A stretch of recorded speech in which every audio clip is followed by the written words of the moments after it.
Islami vjen ngërrjedh nga gjuha arabe, fjala islam, në terminologjinë apo në kuptimin gjuhësor nga arabishtja do të thotë dorëzim dhe nënshtrim ndaj Zotit të gjithësisë. Pra njeriu dorëzohet dhe nënshtrohet ndaj diçkaje. Në rastin specifik që po flasim ne për Islamin, do të thotë dorëzim ndaj Zotit të gjithësisë. Siç mund të ketë dorëzim ndaj pasionit, dorëzim ndaj pushtetit, dorëzim ndaj pasurisë. Pra njeriu dorëzohet dhe nënshtrohet ndaj diçkaje në jetën e kësaj bote. Zoti ka dëshiruar të dorëzohemi atij. Ai i cili shmanget nga ky dorëzim, i dorëzohet këtyre që ne përmendëm pak më parë. Kurse po të hyjmë më thellë në kuptimin e asaj që do të thotë Islam është një sistem i përsosur hyjnor i zbritur nga Zoti i gjithësisë tek Muhammed Mustafaja, paqja dhe bekimi i Zotit qoftë mbi të, për të mirën e gjithë njerëzve që gjenden në tokë. Pra një manual hyjnor që njerëzit jetojnë në formën më të mirë, në formën më të bukur, në formën më të lumtur. Zoti në Kur'an vetë drejtohet dhe thotë El yawma akmaltu lakum dinakum. Sot e kam përsosur për ju fen tuaj. E plotësova dhuntin time ndaj jush dhe e zgjodha për ju Islamin fe. Pra me pak fjalë dhe të kuptueshme për gjithë. Islami është sistemi dhe manuali i përsosur hyjnor për gjithë njerëzit e tokës. Zoti është ai i cili na krijoi. Pastaj nga gjithë krijesat e veta që i krijoi, neve na dalloi na bëri njerëz. Pikërisht do të sqaroni edhe një keq kuptim në këtë pikë. Pra nuk është fe e arabëve si quhen ndryshe, që përpiqen opinionet e ndryshme ku në çdo kohë ka ndodhur kjo, ta ngjisin me një zonë të caktuar, gjeografikisht të caktuar, me një kulturë të përcaktuar, por ju në shpjegimin që thatë atëherë e paraqitët si kult kuptimin e fjalës islam dhe jo si racë ose si emërtim që ka në bazë një profet të caktuar. Përsosur dhe manuali hyjnor për gjithë njerëzit. Nuk thash për arabët, as për jo arabët, nuk thash as për njërin kontinent, as për tjetrin. Për gjithë njerëzit që jetojnë në tokë. Për gjithë krijesat njerëzore. Dhe Zoti në fillim e krijoi njeriu, pastaj e dalloi nga gjithë krijesat e tjera dhe e përsosi atë. E përsosi lart kafshëve, lart shpendëve, lart insekteve, lart sendeve dhe çdo krijesë tjetër që ekziston. Kjo është një mirësi e madhe ndaj njeriu që bën Zoti i gjithësisë. Kjo është nga dashuria e tij, nga mëshira e tij, nga begatia e tij në raport me njerëzit. Dhe nuk do mjafton të kjo, po mos jete, sikur mos vinte kjo që ne po flasim sot. Islami. Pra njeriu u lartësua kur u bë njeri, kur u përsos, dhe e treta është ajo që quhet Islami. Do doja të shpjegoj diçka shumë shkurt për Islamin, në sensin që shumë njerëz kujtojnë se Islami është njërisi që erdhi me profetin Muhammed. Islami nuk është njërisi. Islami ka filluar me njeriu në parë që quhet Ademi apo Adami. Gjithmonë të gjithë profetët e Zotit dhe popujt që kanë besuar kanë qenë muslimanë dhe kanë përfaqësuar që të gjithë fenë islame. Sepse thamë që Islam do thotë i dorëzuar. Çdo profet ka qenë i dorëzuar tek Zoti. Dhe kjo nuk është e kufizuar në kodën e hapësirë. Nuk ka të bëjë fare.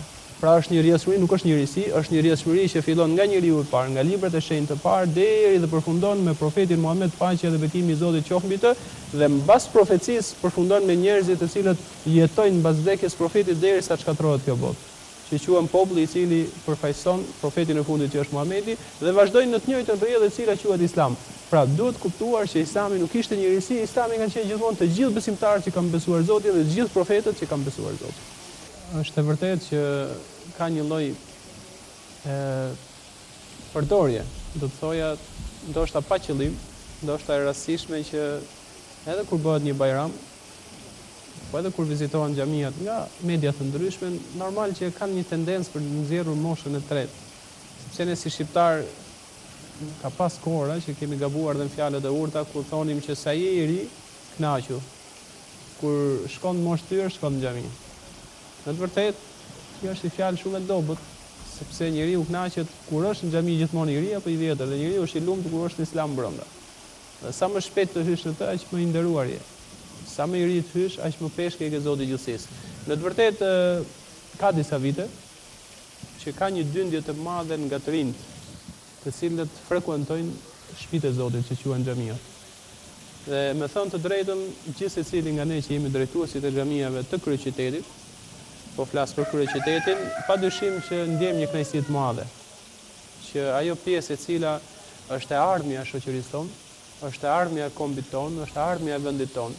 Sa më shumë të jenë të integruar të rinjt tonë, sa më shumë të jenë të edukuar të rinjt tonë, aq më shumë do të ecë edhe vendi jonë.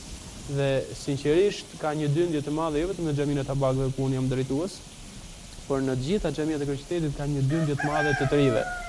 Përgjegjësia në të vërtetë bën mbi ne të cilët drejtojmë dhe ligjërojmë në këto xhamia që këto të rinj të cilët prezantojnë padyshim të gjejnë në të islamin e vërtetë, të gjejnë në të islamin real. Ajo të cilën ne mundohemi të kultivojmë tek këto të rinj, të cilët ato e kanë pëlqyer dhe pastaj kanë qenë prezent dhe pjesë e kësaj ardhje dhe prurje në shtëpiat e Zotit xhamiat, është që ne mundohemi të kultivojmë largimin e vesit. Shpeshherë në ligjëratat tona të djesh largimin nga ajo e cila po e shkatron rinin ton që është droga. Largimin nga prostitucioni, largimin nga duhani, largimin nga alkooli, largimin nga vjedhja, largimin nga vrasja, largimin nga mos respektimi i prindërve e me radhë. Afrimi drejt një familje të shëndosh, afrimi drejt dashurisë së njerëzve, afrimi drejt altruizmit. Dhe në të vërtetë, njeriu është i dyzuar midis pasionit dhe logjikës, midis jetës së pastër dhe jetës së papastër, pra midis engjëjit dhe shejtanit. Dhe në të vërtetë, njeriu mund të shkojë drejt engjëve në kuptimin e cilësive dhe mirësisë që kanë ato, por nëse denigron me vesë shkon drejt rrugës së shejtanit. Dhe të rinjt kanë parë realisht kur i kanë praktikuar këto mirësitë të Zotit gjithësisë, kur njeriu ka nder, kur njeriu ka fisnikëri, kur njeriu ka mençuri, kur njeriu shton dituri, kur njeriu është mirënjohës, kur njeriu është falendërues, kur njeriu është i durueshëm, kur njeriu është në paqe me veten e tij, në paqe me Zotin dhe në paqe me shoqërinë, në të vërtetë këtu kanë filluar të rinj ta vlerësojnë vetë dhe i kanë thirrur edhe shokët e tyre, apo të rejat dhe kanë thirrur edhe shoqet e tyre për të parë me të vërtetë mirësinë e shërbimit ndaj Islamit dhe mirësinë e zbritjes së Islamit si fe hyjnore tek njerëzit. Në të vërtetë ato nuk kanë parë asgjë më shumë as më pak, sepse një xhami nuk është ambienti se një pub, i cili ti në mënyrë falso do të ngresh muzikën në maksimum, do të sjellësh patjetër aty pije alkolike, do të sjellësh patjetër femra të zhveshura që ti joshës njerëzit që të vinë. Dhe njerëzit rrehen për një, pastaj kur shkojnë në shtëpi i zën gjumit të dehur dhe ngrehen me dhimbje koke. Kjo është historia e gjithë. Kurse në xhami nuk i ke këto, atëherë për çfarë i sjell këto të ri me kaq shumicë dhe me përpyetje? Kënaqësia e madhe dhe lumturia dhe bukuria që ata e gjenë në fenë e Zotit madhëruar. Ndoshta edhe zgjidhjet çështjeve të personalitetit, të identitetit. Ne thamë që Islami është një sistem i përsosur që i zgjidh të gjitha çështjet. Për shembull, marrim termin e parë xhihad. Çfarë është faktikisht? Ja vlen të sqarohet.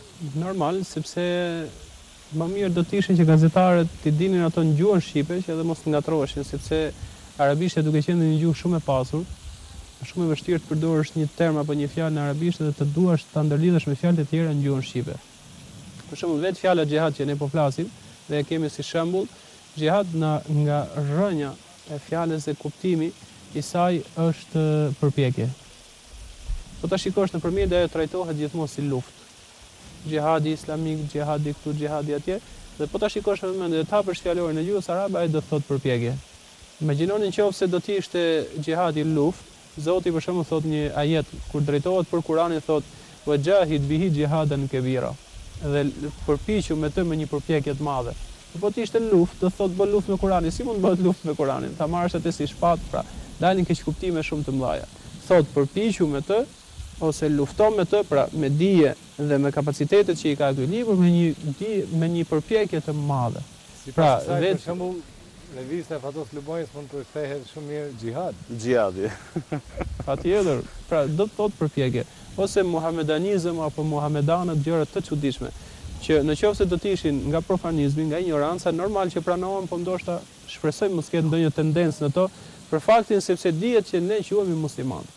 Dhe kjo është nga perlat e botkuptimit të Islamit dhe mënyrës së zbritjes hyjnore, sepse ne nuk adhurojmë Muhamedin, sepse esenca e kësaj që thuash që muhamedanët do thotë sikur boshti jon dhe adhurimi jon sillet rreth profetit Muhamed. Muhamedi gjithmonë në çdo falje që e themi është njeri i dërguar i Zotit.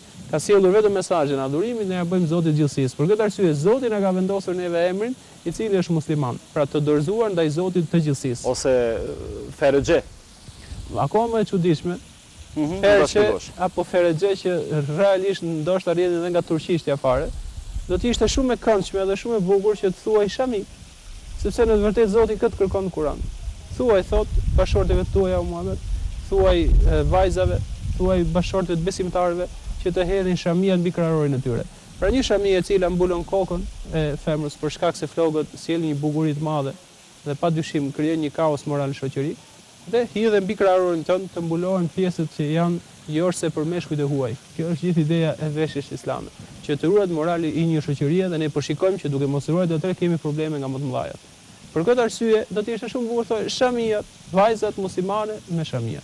Ferexhe, perçe, fjalë të çuditshme, vetë gazetarë që i thënë nuk i dinë, ne që i dëgjojmë krijohet kaotizmi midis nesh, kur ka fjalë shqipe shumë të bukura që mund të përdoren, edhe ne nuk e kuptojmë dhe gazetarët vetë janë më të qarta për atë që shprehin.